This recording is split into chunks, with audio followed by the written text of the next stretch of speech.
Hi hello everyone. Previous వీడియోలో mutual funds గురించి మనం తెలుసుకున్నాం. ఈరోజు టైప్స్ ఆఫ్ మ్యూచువల్ ఫండ్స్ ఎన్ని రకాలుగా ఉంటాయి అనేది మనం ఈరోజు తెలుసుకుందాం.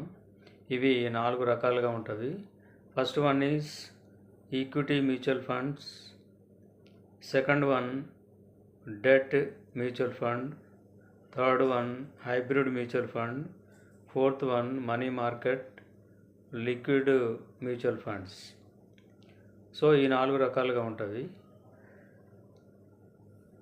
Let us discuss one by one. First one is equity mutual fund. ఇందులో కంప్లీట్గా మన ఇన్వెస్ట్మెంట్ అంతా కూడా ఆ ఫండ్ మేనేజర్ స్టాక్ మార్కెట్లో స్టాక్స్లలో పెట్టుబడి పెట్టి ప్రాఫిట్స్ తీస్తూ ఉంటాడు. Direct stock related. సో ఇది మార్కెట్ మూవ్మెంట్ని బట్టి మనకి మార్కెట్ పైకి వెళ్ళినప్పుడు స్టాక్ వాల్యూ పెరిగినప్పుడు దీని యొక్క వాల్యూ పెరుగుతూ ఉంటుంది, తగ్గినప్పుడు తగ్గుతూ ఉంటుంది. It is purely depending on the stocks movement. Second one is debt fund అంటే ఇందులో ఇన్వెస్ట్మెంట్ అంతా కూడా బాండ్స్ రూపంలో, అంటే కార్పొరేట్ బాండ్, తర్వాత గవర్నమెంట్ సెక్యూరిటీస్, అంటే జస్ట్ లైక్ ఫిక్స్డ్ డిపాజిట్ టైప్లోనే మనకు లో రిస్క్ ఉంటుంది, లో బెనిఫిట్ ఉంటుంది. కార్పొరేట్ బాండ్ అంటే ఇందులో ఫిక్స్డ్ ఇంట్రెస్ట్ రేట్ ఉంటుంది. ఒక్కొక్క బాండ్ ఒక్కొక్క రూపంలో ఉంటుంది. కొన్ని కార్పొరేట్ బాండ్స్ ఎక్కువ ఉంటుంది రేట్ ఆఫ్ ఇంట్రెస్ట్, కొన్ని నార్మల్గా ఉంటుంది. జనరల్గా 8% నుంచి అది 15, 16, 18, 20% పర్ యానం ఈ 18% వరకు ఉంటుంది, depending on the corporate bond. So ఇందులో బాండ్ అనగానే ఫిక్స్డ్ ఇంట్రెస్ట్ వస్తుంది.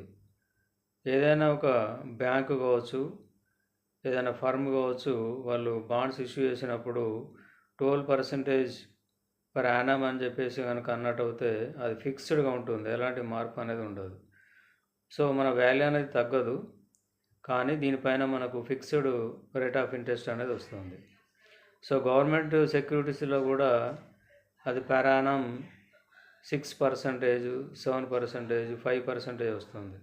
ఇందులో రిస్క్ తక్కువ ఉంటుంది, మనకు బెనిఫిట్ కూడా లిమిటెడ్గా ఉంటుంది. Next one is hybrid mutual fund అంటే ఇది combination of equity and debt mutual fund. అంటే కొంత పార్టు ఈక్విటీ రూపంలో ఉంటుంది, కొంత పార్టు బాండ్స్ రూపంలో, గవర్నమెంట్ సెక్యూరిటీస్ రూపంలో ఉంటుంది. సర్టెన్ రేషియోలో ఉంటాయి ఇందులో. సో ఇది ఏంటంటే మార్కెట్ ఫ్లక్చుయేషన్స్ని ఇది తట్టుకోగలుగుతుంది. మార్కెట్ పెరిగినప్పుడు పెరగడం, మార్కెట్ తగ్గినప్పుడు మన యొక్క ఇన్వెస్ట్మెంట్ వాల్యూ తగ్గడం జరుగుతూ ఉంటుంది. దీనిని బ్యాలెన్స్ చేయడానికి హైబ్రిడ్ అంటే కొంత అమౌంట్ బాండ్స్ రూపంలో, కొంత అమౌంట్ గవర్నమెంట్ సెక్యూరిటీస్లలో పెట్టడం వలన ఇది మనకు ఫిక్స్డ్ రేట్ ఆఫ్ ఇంట్రెస్ట్ కొంత అమౌంట్కి వస్తూ ఉంటుంది. సో మార్కెట్ హెచ్చు తగ్గులు ఉన్నప్పుడు కూడా ఇది బ్యాలెన్స్ చేస్తుంది, కాబట్టి మనకు రిస్క్ అనేది కొంత తగ్గుతుంది. తర్వాత మనీ మార్కెట్ లిక్విడ్ ఫండ్స్. ఈ ప్యూర్లీ మన ఆర్డీ బ్యాంక్ టైప్లో ఉంటుంది. మనకు రేట్ ఆఫ్ ఇంట్రెస్ట్ 6%, 7%, మ్యాక్సిమం 8% కంటే మించదు. ఇది మనకి మార్కెట్తో ఎలాంటి రిస్క్ ఉండదు. మనం ఈ లిక్విడ్ ఫండ్లో కనుక డిపాజిట్ చేసుకున్నట్టు అయితే దీనికి విత్డ్రా చేసేటప్పుడు కూడా మనకు ఎక్స్పెన్సెస్ ఏముండవు. తక్కువ ఒక 3-4 days, 1 week కనుక మనం అందులో హోల్డ్ చేయగలిగితే 1 week తర్వాత ఎలాంటి రుసుములు లేకుండానే మనం విత్డ్రా చేసుకోవచ్చు. సో ఈ విధంగా 4 రకాల మ్యూచువల్ ఫండ్స్ ఉంటుంది. మరొకసారి ఎక్స్ప్లెయిన్ చేస్తాను. Equity mutual fund, debt mutual fund, hybrid mutual fund, money market and liquid mutual funds. So ఈ విధంగా 4 రకాలైనటువంటి మ్యూచువల్ ఫండ్స్ ఉంటుంది. మన యొక్క రిస్క్ను బట్టి, మన యొక్క ఏజ్ ఫ్యాక్టర్ని బట్టి దాన్ని మనం సెట్ చేసుకోవాల్సి ఉంటుంది. సో తర్వాత వీడియోలో మనం డీటెయిల్గా తెలుసుకుందాం. సో